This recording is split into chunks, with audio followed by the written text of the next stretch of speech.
Page number 209, question number 4.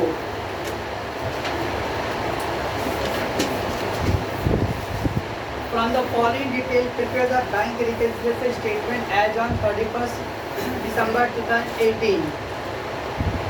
In the BRS part हमने पहले देखिए कौन सा बैलेंस दिया था। पहला पॉइंट क्या दिया, bank overdraft as per cash book, यानी कैश बुक ओवरड्राफ्ट बैलेंस है। तो चार का पॉइंट डाल के देगा, cash book balance, cash book debit balance, passbook overdraft balance और पासबुक डेबिट बैलेंस। इसके लिए प्लस बोला था। जो देख रहेंगे अच्छी बात, नहीं देख रहेंगे तो क्या कर सकता है कि नहीं देखे। और फिर कैश बुक बैलेंस तो इधर हो गया passbook balance, cash book debit तो cash book credit, passbook overdraft था तो cash book overdraft, passbook debit का तो पासबुक क्रेडिट, उसके लिए माइनस साइन था। तो आपने क्या दिया जब bank overdraft as per cash book, bank overdraft as per cash book, bank overdraft as per cash book, यार मेरा माइनस साइन। तो हम लोग को माइनस साइन डालना था। चलो नाम क्या दिया, bank charge for SMS alert 370 debited. आपके मोबाइल पे जो मैसेज आते रहता है वो फ्री में कर दिया लोग, तो हर एक चीज़ के लिए अलग पैसे लेते हैं। तो bank charges for SMS alert 370 debited, bank charge मतलब expense debited in the passbook, passbook में रिकॉर्ड हुआ है but not recorded in the cash book, तो only recorded in the passbook and this is our expense. Interest on overdraft 2870 did not appear in the cash book.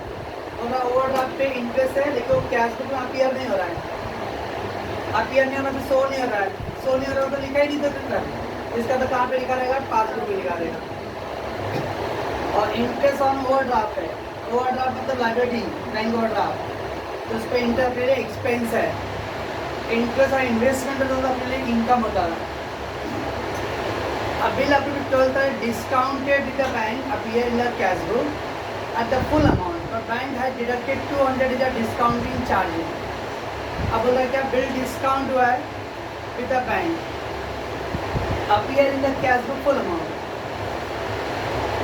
सामने वाला जो drawer होता है, customer जो होता है वो पैसे नहीं देता है, लेकिन अगर अपने को अगर अननोन पर्सन है पैसे लिख के भाग गया तो वाइट पेपर पे कुछ लिख के दो, बॉन्ड पेपर पे, वो बॉन्ड पेपर पे लिख के दिया, वो पेपर ले जाके मैं बैंक में डालूंगा तो बैंक वाले से मुझे पैसे मिलेगा। तो क्या दिया, bill of discounted with the bank appear in the cash book full amount. Cash book में पूरा 12,000 एंट्री किया हुआ है बट बैंक डिडक्टेड 200 या डिस्काउंटिंग चार्ज है, लेकिन बैंक ने क्या किया 12,000 में से 200 रुपये डिस्काउंटिंग चार्ज, यानी बैंक वाले ने कितना एंट्री किया रहेगा, 11,800 का किया रहेगा। अपने कैश बुक में फुल अमाउंट अपीयर हो रहा है, अपीयर मतलब रिकॉर्डेड, और बैंक वाले ने अपने बुक में एंट्री पूरा 12,000 का नहीं किया, उसमें से 200 रुपये डिडक्ट करके क्या entry. It mean the cash book में एंट्री हो रहा है 12,000 का, पासबुक एंट्री हो रहा है 11,800 का। मैं आपको वो एक सम करके वीडियो डाला रहेगा, उसमें बोला फिर डिस्काउंटेड डिजॉनर रहेगा तो एक्सपेंस, डिस्काउंटेड डिजॉनर वर्ड बोला रहेगा तो इसमें कहीं पर डिजॉनर वर्ड आया है, खाली डिस्काउंटेड बोला था इनकम, डिजॉनर बोला था एक्सपेंस।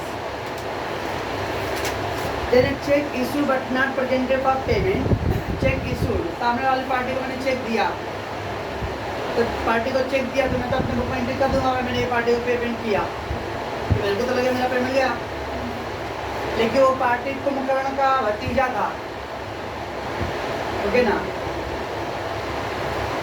तो उसने अरे कुंभकर्ण तो सोया था, पूरा लॉकडाउन के बाद उसने चेक बैंक में डाले गया, तो मेरे अकाउंट से पेमेंट अभी तक नहीं हुआ रहेगा, बिकॉज उस पार्टी ने चेक अभी तक बैंक में डाला ही नहीं है। दैट वाला cheque issue but not presented, जब उसने चेक बैंक में डाला ही नहीं तो मेरे बैंक से तो पेमेंट ट्रांसफर नहीं गया रहेगा, पर मैं अपने बुक में एंट्री कर दिया रहेगा already, because I have paid that.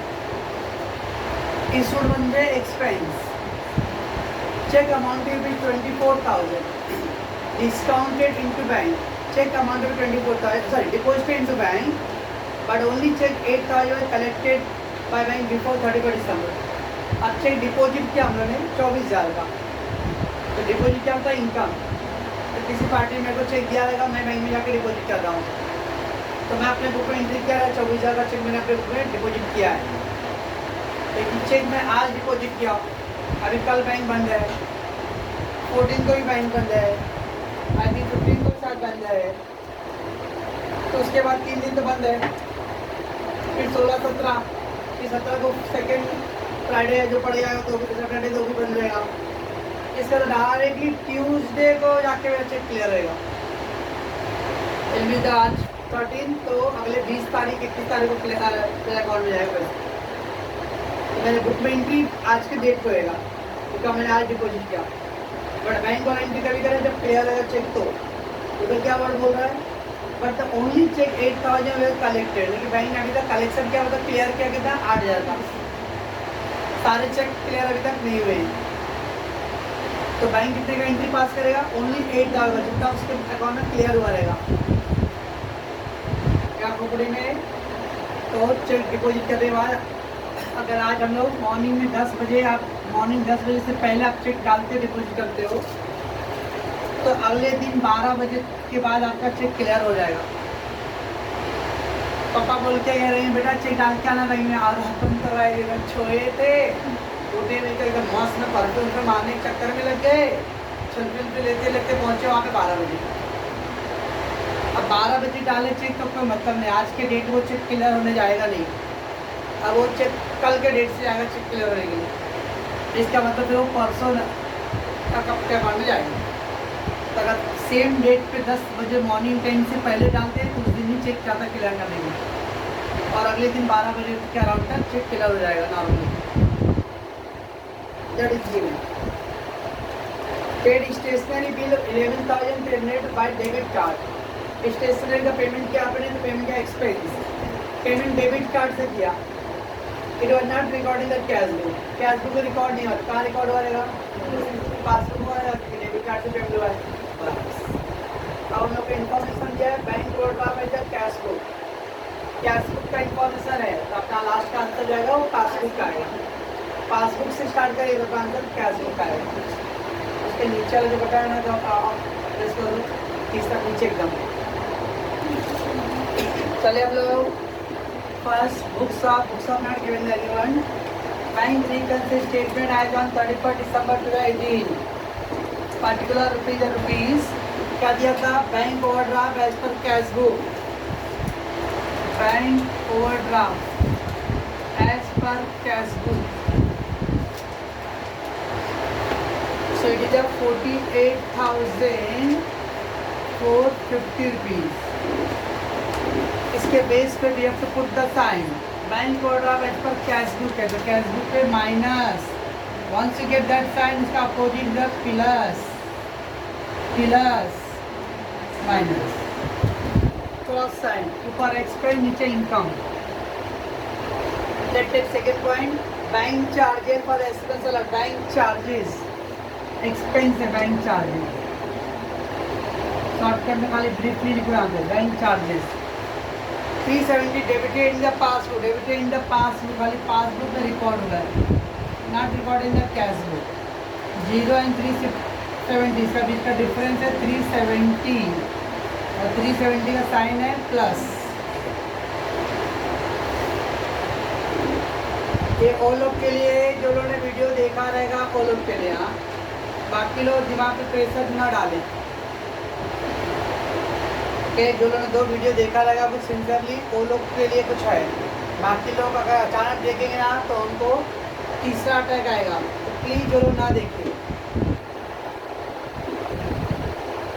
चलो, interest on the bank overdraft इसे लायबिलिटी पे इंटरेस्ट अपने expense again, interest on bank OD is 2870 did not appear in the cash, तो कैश बुक अपीयर नहीं हो रहा है, तो 2870 in the passbook, अगेन 2870 उससे साइन है प्लस।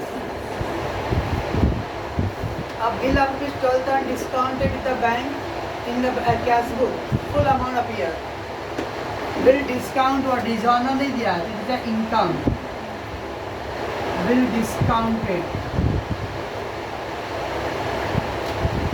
12,000, अपने बुक में पूरा अमाउंट अपीयर हो रहा है, लेकिन कैश बुक में बोल रहा है 200 रुपये डिडक्ट का डिस्काउंटिंग चार्ज, इसका मतलब 12,000 minus 200, that mean the 11,800. So that means the cash book पे रिकॉर्ड हो पूरा कंप्लीट 12,000, बट पासबुक में रिकॉर्ड हो रहा ओनली 11,800. अब ये दोनों के बीच का डिफरेंस कितना है? ये दोनों के बीच का डिफरेंस है 200. अमाउंट कौन सा ग्रेटर है? 12,000 के ग्रेटर, उसका साइन है प्लस. कैश बुक में फुल अमाउंट अपीयर हुआ, पासबुक में 200 का डिडक्ट करके अपीयर हुआ रहेगा. तो दोनों के बीच का डिफरेंस 200 एंड द 12,000 जो बिगर अमाउंट है उसका साइन है plus. Then check issued but not presented. Check issued, issued मतलब expense. Check issued but not presented for payment. Payment के लिए प्रेजेंट नहीं हुआ तो बैंक में एंट्री नहीं हुआ रहेगा उसका. Only कैश बुक में हुआ रहेगा 32,300. तो 32,300 and 32 का साइन है minus. Then a check amount will be 24 deposited into bank. Check deposited into bank. Deposit म्हणजे income. Check deposited. तो जब मैंने चेक डिपॉजिट किया तो मैं पूरा 24 का एंट्री किया रहेगा. बट बैंक वाले ने कितना कलेक्ट किया? ओनली अमाउंट 8,000 ही कलेक्ट किया. तो बैंक में जितना कलेक्शन हुआ उतने का ही एंट्री किया रहेगा उन्होंने. अगेन दोनों के बीच का डिफरेंस है 16,000 का डिफरेंस है एंड 24 बिगर उसका साइन है plus. Paid stationery bill. Paid म्हणजे पेमेंट. स्टेशनरी बिल और पेमेंट डेबिट कार्ड से हुआ है तो अब उसके पैसे बैंक से क्या रहेगा? And not record in the cash book. 11,300 and 11,300 bigger amount का साइन है प्लस. इतना वर्किंग नोट करने के बाद जो भी प्लस आ रहेगा वो सबको ऐड करना है और माइनस वाले को लेस करना है.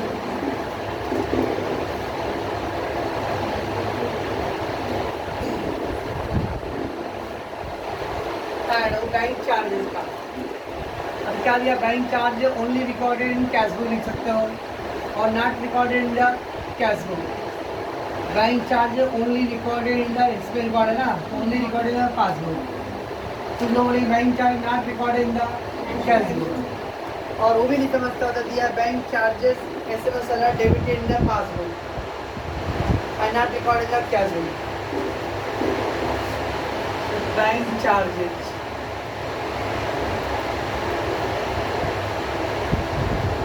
only debited in passbook 370. Then again interest on bank order का वो प्लस साइन है. क्या था इंटरेस्ट का? वो भी दिया not appear in the cash book. Interest on bank order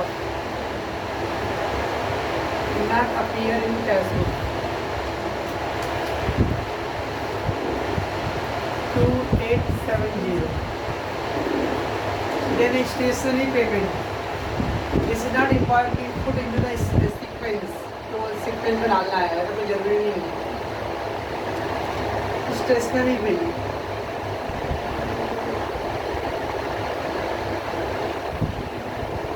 क्या हुआ? उधर दिया था डेबिट कार्ड से पेड हुआ है, not record in the cash book. Bill paid by debit card.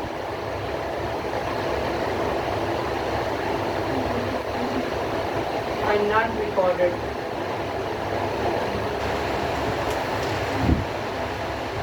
in cash book.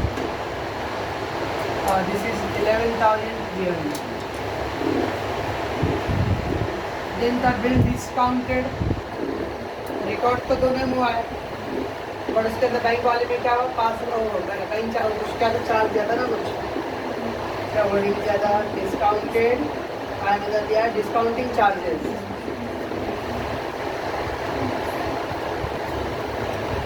Discounted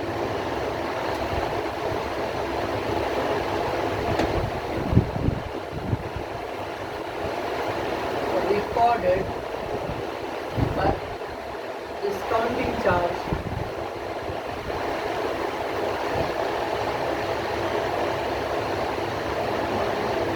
unrecorded in cash book. Discounting charge का amount cash book में रिकॉर्ड नहीं हुआ है। कितना आया था डिफरेंस? 200 रुपये। और दिन का चेक डिपॉजिट, चेक डिपॉजिट का क्या हुआ है? कैश बुक में अपेयर हुआ है लेकिन पासबुक में पूरा रिकॉर्ड नहीं हुआ, ओनली 8,000 ही रिकॉर्ड हुआ था। Cheque deposited but not recorded fully in passbook. Cheque deposit हुआ लेकिन पासबुक में पूरा अमाउंट रिकॉर्ड नहीं हुआ, ओनली रिकॉर्ड हुआ है 8,000। कितना आ गया? 16,000। प्रॉब्लम इसमें इधर नहीं दिख रहा है।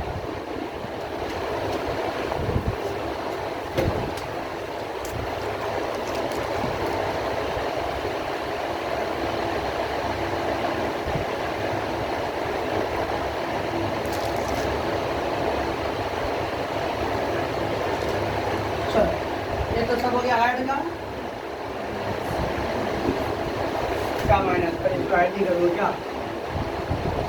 70, 7, 14, 1, 4, 12, 12, 15, 15 into 17, 1, 3, 3, 4, 4, 10, 2, 3, 90, 11, 1, 8, 9, 7। ये अगला सब ऐड होते लेस। एक क्या लेस करने वाला है? चेक इशूड का पॉइंट और इधर payment check issued but not presented for payment. Check issued but not presented for payment.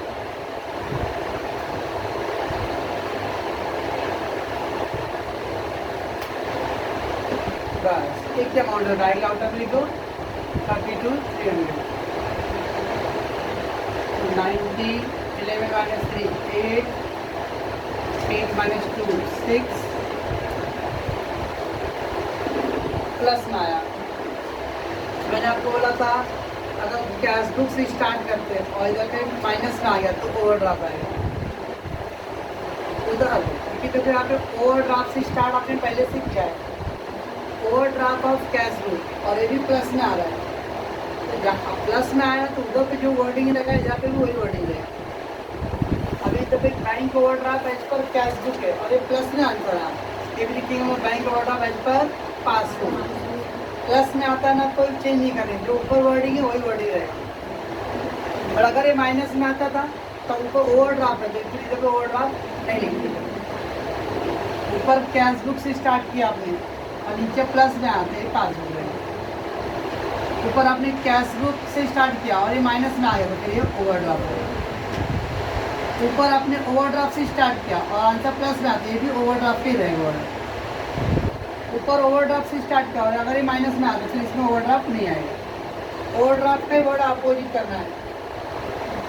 इधर ओवरड्राफ्ट है ना, अगर आंसर माइनस में आता तो इधर तो ओवरड्राफ्ट वर्ड नहीं आता।